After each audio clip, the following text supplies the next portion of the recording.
Welcome back to Dark Souls 2. We're going to do Doors of Pharros today. We're going to do the invasion area. You can be invaded in here by members of the Rat King Covenant, just like Grave of Saints. As soon as you walk through that wee passageway, you're going to encounter one of these primal knights and that dog rat creature. And those dog rat creatures can be a bit of a pain in the ass because they're hard to see, obviously, in the, because of the water, and they can be hard to hit as well. Primal knights, you should already be familiar with how to deal with them. They can drop some good equipment, like titanite chunks and their equipment and infusion stones. So there's an item behind you that you go up a set of stairs to get. But we're not going to go and do that in this video. We're going to do this, go this way. To open this door, use the middle, the one that's below the water, the Pharros Lockstone below the water. Don't use the one in either the left or the right. And that's something you're going to find in this area of Doors of Pharros. A lot of the Lockstones here lead to traps or empty rooms. So Santier's Spear. Santier's Spear, I've already picked it up. It's an unusual weapon. You have to break it to access its full attacking potential. There's lots of methods and guides out there that will give you instructions on how to break it easily and successfully. And once you break it, it cannot be repaired. But if you don't break it, you don't get access to its full potential. Once it's broken, it has unlimited durability, so you can't break it subsequently. You can only break it once. And it's kind of a strange weapon, but apparently it's quite strong, and it was used in PvP a lot. I don't know if it still is, but it was at one point. So that's Santier's Spear. Can't even pronounce it properly, but you know what I mean. So you come up those ladders, and you're going to encounter these two Gurm. Take them out, and we want to get access to Pharros Lockstone, because there's a twinkling titanite below us, but you can't get access to it until you've used the Lockstone. And there we go, we get the ragdoll physics, which is unusual in Dark Souls 2 because they turned it off for player interactions with dead enemies and NPCs. But sometimes if your weapon hits in a certain angle, it can cause the thingy to the ragdoll physics to become active. Sorry. That's the Pharros Lockstone that you want to activate to get access to the twinkling titanite. It's right below us in there. Come up this wee pathway, and there's a treasure chest in here. I don't really like this area very much. I'm not really into the PvP part of it, and I didn't want to waste all my lockstones, so it's better to do it this way, where you know what's what. But if you are into PvP, this is a good area to trap other invaders, and cause them problems. The reason you take that Gurm out is because, see that smooth wall we just walked past? There, you see there's like a trigger on the wall. That Gurm triggers that.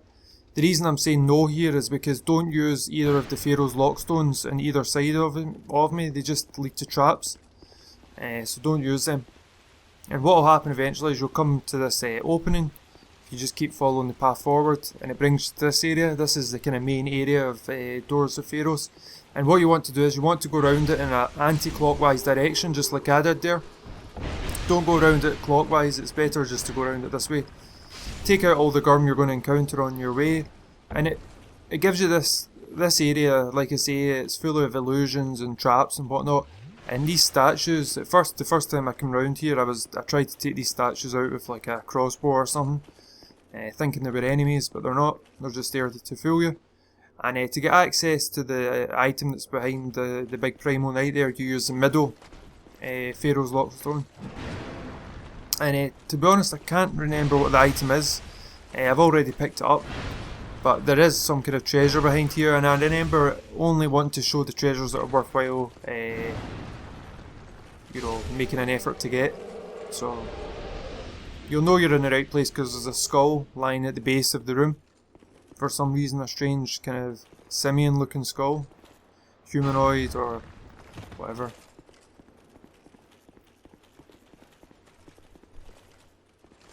In the next videos we're going to be doing Dragon Airy. And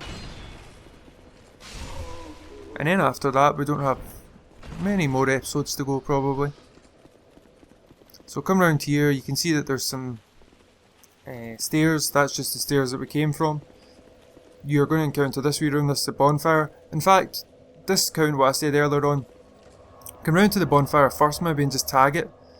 Ordeal's End, that's the bonfire's name, and this is actually just the beginning of the ordeal because now you've got a boss to take on. This boss is actually weak to fire, so you want to use some kind of like charcoal pine resin or some sorcery or whatever, or pyromancy to add fire to your weapon. You get these dog rats. Take these guys out as quickly as possible because they do toxic damage and you want to just get rid of them before you have to fight the big boss. And this is the Royal Rat Authority, and what you want to do is you want to stay under its stomach. You want to stay behind it basically, you don't want to be in front of it where it can swipe you with its big forepaws. It can also stamp on you and it can do a head swipe, bite type of attack. Once it gets low enough health, it's also got regurgitates like acid onto the ground, and if you stand in that acid you know what's going to happen. It's going to destroy your equipment and it will kill you as well. So lunging attacks, swipes with its paws, and basically you just want to get behind it and attack its hind legs, and it can actually be quite a well, not maybe difficult's not the right word, but it can be quite a challenging. It's not difficult in the sense of like the DLC bosses. They are legitimately very hard boss fights in my opinion. This can just be tricky if you get caught by its paws and its lunging attacks. But other than that, it's quite easy to avoid its attacks. And that's obviously the acid attack. And just be careful, that acid kind of lingers around for a while. This certainly isn't like fighting Sith. Fighting Sith in Dark Souls 1 was a harrowing experience. You know, upsetting because you're killing this nice dog, and this you're killing some kind of rabid mangy thing.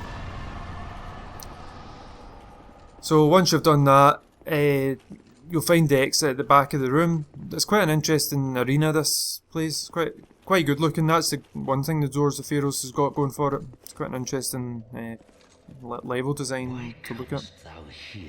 And we've got the Rat King again. We've already spoken to him in the Grave of Saints. He has got some interesting things to say actually, especially so you can join the Covenant if you want. And he's talking about Pharro, or whatever his name was, the person that went around building all these strange contraptions and trying like.